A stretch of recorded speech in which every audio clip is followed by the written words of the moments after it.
Last year, I spent 6 months participating in what I was told was a psychological experiment. I found an ad in my local paper looking for imaginative people looking to make good money, and since it was the only ad that week that I was remotely qualified for, I gave them a call and we arranged an interview. They told me that all I would have to do is stay in a room, alone, with sensors attached to my head to read my brain activity, and while I was there I would visualize a double of myself. They called it my Tulpa. Seemed easy enough, and I agreed to do it as soon as they told me how much I would be paid. And the next day I began. They brought me to a simple room and gave me a bed, then attached sensors to my head and hooked them into a little black box on the table beside me. They talked me through the process of visualizing my double again, and explained that if I got bored or restless, instead of moving around, I should visualize my double moving around or try to interact with him and so on. The idea was to keep him with me the entire time I was in the room. I had trouble with it for the first few days. It was more controlled than any sort of daydreaming I'd done before. I'd imagine my double for a few minutes, then grow distracted. But by the 4th day, I could manage to keep him present for the entire 6 hours. They told me I was doing very well.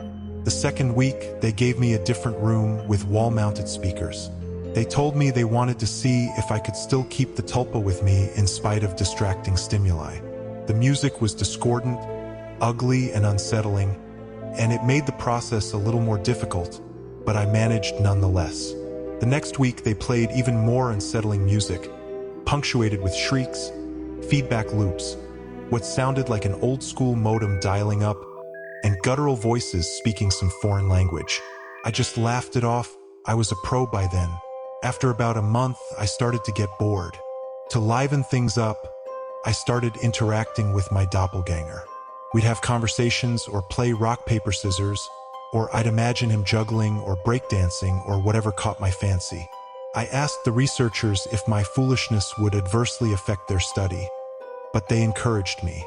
So we played and communicated, and that was fun for a while. And then it got a little strange. I was telling him about my first date one day, and he corrected me. I said my date was wearing a yellow top, and he told me it was a green one. I thought about it for a second and realized he was right. Creeped me out, and after my shift that day, I talked to the researchers about it. You're using the thought form to access your subconscious, they explained. You knew on some level that you were wrong, and you subconsciously corrected yourself. What had been creepy was suddenly cool. I was talking to my subconscious. It took some practice, but I found that I could question my Tulpa and access all sorts of memories. I could make it quote whole pages of books I'd read once, years before, or things I was taught and immediately forgot in high school. It was awesome. That was around the time I started calling up my double outside of the research center. Not often at first, but I was so used to imagining him by now that it almost seemed odd to not see him. So whenever I was bored, I'd visualize my double. Eventually, I started doing it almost all the time. It was amusing to take him along like an invisible friend. I imagined him when I was hanging out with friends or visiting my mom. I even brought him along on a date once. I didn't need to speak aloud to him, so I was able to carry out conversations with him, and no one was the wiser. I know that sounds strange, but it was fun. Not only was he a walking repository of everything I knew and everything I had forgotten, but he also seemed more in touch with me than I did at times. He had an uncanny grasp of the minutiae of body language that I didn't even realize I was picking up on. For example, I thought the date I brought him along on was going badly, but he pointed out how she was laughing a little too hard at my jokes and leaning towards me as I spoke, and a bunch of other subtle clues I wasn't consciously picking up on. I listened, and let's just say that that date went very well. By the time I'd been at the research center for 4 months, he was with me constantly. The researchers approached me one day after my shift and asked me if I'd stopped visualizing him. I denied it, and they seemed pleased. I silently asked my double if he knew what prompted that, but he just shrugged it off, and so did I. I withdrew a little from the world at that point. I was having trouble relating to people. It seemed to me that they were so confused and unsure of themselves, while I had a manifestation of myself to confer with. It made socializing awkward. Nobody else seemed aware of the reasons behind their actions, why some things made them mad and others made them laugh. They didn't know what moved them, but I did, or at least I could ask myself and get an answer. A friend confronted me one evening. He pounded at the door until I answered it, and came in fuming and swearing up a storm. "You haven't answered when I called you in weeks, you idiot," he yelled. "What's your problem?" I was about to apologize to him, and probably would have offered to hit the bars with him that night, but my Tulpa grew suddenly furious. "Hit him," it said, and before I knew what I was doing, I had. I heard his nose break. He fell to the floor and came up swinging, and we beat each other up and down my apartment. I was more furious then than I have ever been, and I was not merciful. I knocked him to the ground and gave him 2 savage kicks to the ribs, and that was when he fled, hunched over and sobbing. The police were by a few minutes later, but I told them that he had been the instigator, and since he wasn't around to refute me, they let me off with a warning. My Tulpa was grinning the entire time. We spent the night crowing about my victory and sneering over how badly I'd beaten my friend.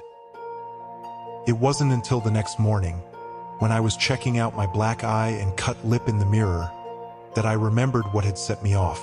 My double was the one who'd grown furious, not me. I'd been feeling guilty and a little ashamed, but he'd goaded me into a vicious fight with a concerned friend. He was present, of course, and knew my thoughts. "You don't need him anymore. You don't need anyone else," he told me, and I felt my skin crawl. I explained all this to the researchers who employed me, but they just laughed it off. "You can't be scared of something that you're imagining," one told me. My double stood beside him and nodded his head, then smirked at me. I tried to take their words to heart, but over the next few days I found myself growing more and more anxious around my Tulpa, and it seemed that he was changing. He looked taller and more menacing. His eyes twinkled with mischief, and I saw malice in his constant smile. No job was worth losing my mind over, I decided. If he was out of control, I'd put him down. I was so used to him at that point that visualizing him was an automatic process, so I started trying my damnedest to not visualize him. Took a few days, but it started to work somewhat. I could get rid of him for hours at a time, but every time he came back, he seemed worse. His skin seemed ashen, his teeth more pointed. He hissed and gibbered and threatened and swore. The discordant music I'd been listening to for months seemed to accompany him everywhere. Even when I was at home, I'd relax and slip up, no longer concentrating on not seeing him, and there he'd be and that howling noise with him. I was still visiting the research center and spending my 6 hours there. I needed the money, and I thought they weren't aware that I was now actively not visualizing my Tulpa. I was wrong.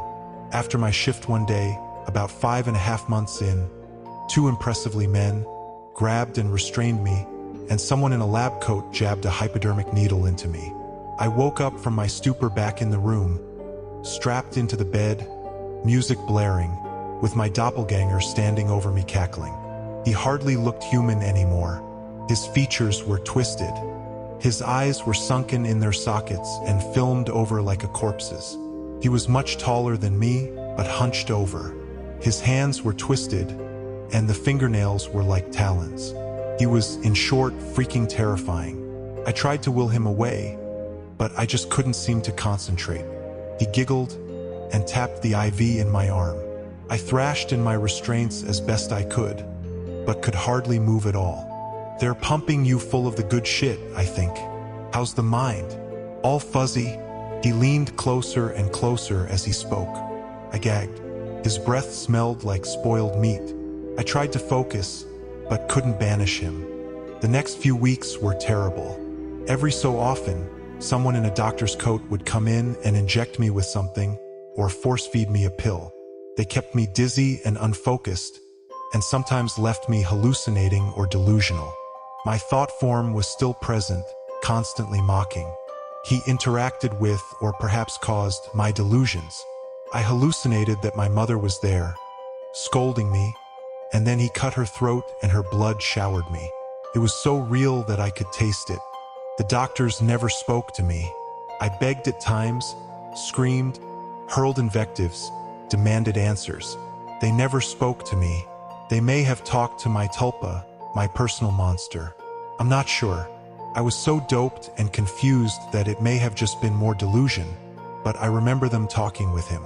I grew convinced that he was the real one, and I was the thought form. He encouraged that line of thought at times, mocked me at others. Another thing that I pray was a delusion. He could touch me. More than that, he could hurt me. He'd poke and prod at me if he felt I wasn't paying enough attention to him. Once he grabbed my testicles and squeezed until I told him I loved him. Another time, he slashed my forearm with one of his talons. I still have a scar. Most days I can convince myself that I injured myself and just hallucinated that he was responsible. Then one day, while he was telling me a story about how he was going to gut everyone I loved, starting with my sister, he paused. A querulous look crossed his face and reached out and touched my head, like my mother used to when I was feverish. He stayed still for a long moment and then smiled. "All thoughts are creative," he told me. Then he walked out the door. 3 hours later, I was given an injection and passed out. I awoke unrestrained, shaking. I made my way to the door and found it unlocked. I walked out into the empty hallway and then ran. I stumbled more than once, but I made it down the stairs and out into the lot behind the building. There I collapsed, weeping like a child. I knew I had to keep moving, but I couldn't manage it. I got home eventually. I don't remember how. I locked the door and shoved a dresser against it, took a long shower and slept for a day and a half. Nobody came for me in the night, and nobody came the next day or the one after that. It was over. I'd spent a week locked in that room, but it had felt like a century. I'd withdrawn so much from my life beforehand that nobody had even known I was missing. The police didn't find anything. The research center was empty when they searched it. The paper trail fell apart. The names I'd given them were aliases. Even the money I'd received was apparently untraceable. I recovered as much as one can. I don't leave the house much, and I have panic attacks when I do. I cry a lot. I don't sleep much, and my nightmares are terrible. It's over. I tell myself, I survived. I used the concentration those bastards taught me to convince myself. It works sometimes. Not today, though. 3 days ago, I got a phone call from my mother. There's been a tragedy. My sister's the latest victim in a spree of killings. The police say. The perpetrator mugs his victims, then guts them. The funeral was this afternoon. It was as lovely a service as a funeral can be, I suppose. I was a little distracted, though. All I could hear was music coming from somewhere distant. Discordant, unsettling stuff that sounds like feedback and shrieking and a modem dialing up. I hear it still, but a little louder now. Thank you for watching. I hope you liked the video, and if you did, please make sure to give it a thumbs up and subscribe to the channel. Also hit that bell icon if you want to get notified as soon as we upload a new video.